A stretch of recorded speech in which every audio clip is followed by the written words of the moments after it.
Hello friends, welcome to silver line YouTube channel.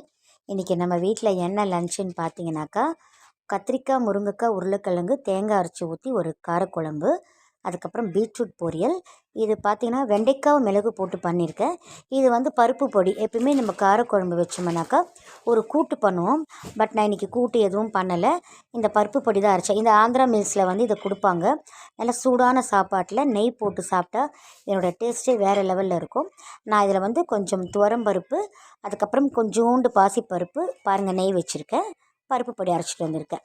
அப்புறம் காஞ்ச மிளகா, பூண்டு, 2 கருவேப்பிலை, பாசிப்பருப்பு கொஞ்சம் போட்டிருக்கேன். இதெல்லாம் நல்லா நம்ம மிளகு போட்டிருக்கேன் காரத்துக்கு, ப்ளஸ் காஞ்ச மிளகாவும் போட்டிருக்கேன்.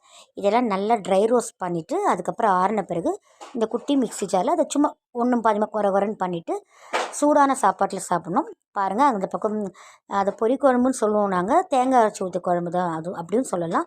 ரைஸ் பாயில் ஆகிடுச்சு. பீட்ரூட் பொரியல் எப்பயுமே பீட்ரூட்டை கட் பண்ண மாட்டோம், இந்த மாதிரி திருவிடுவோம். அப்போ தான் அது ஈஸியாக வெந்துடும். கட் பண்ணி நம்ம செய்யும்போது கொஞ்சம் ஹார்டாக இருக்க மாதிரி வேகிறதுக்கும் டைம் நிறைய எடுத்துக்கும். இந்த மாதிரி நம்ம திருவிட்டு செய்தோம்னா ஈஸியாக வேலை முடியும். அதுக்கப்புறம் வெண்டைக்காய் நல்லா ஃப்ரெஷ்ஷாகவே கிடச்சிருந்தது. ஸோ அதுவும் அந்த பொரியல் பத்தாதுன்றதுனால எக்ஸ்ட்ரா இது ஒன்று பண்ணேன். இதுலேயும் கொஞ்சம் பொடி போட்டிருக்கேன் நான். சும்மா 2 துவரம்பருப்பு, கடலைப்பருப்பு, உளுத்தம்பருப்பு, அப்புறமா பூண்டு, கருவேப்பிலை, காஞ்ச மிளகாய் எல்லாமே ட்ரை ரோஸ்ட் பண்ணிவிட்டு மிக்சியில் ஒன்றும் பாதிமாக பொடி பண்ணி போட்டிருக்கேன்.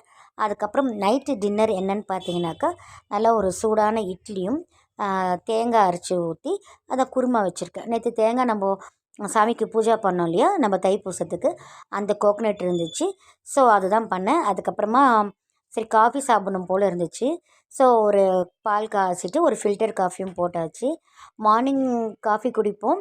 அதே மாதிரி இந்த மாதிரி நைட்டில் டிஃபன் சாப்பிட்டு காஃபி குடிக்கணும் போல் இருந்துச்சுன்னா நைட்லேயும் நாங்கள் அந்த காஃபி குடிப்போம்.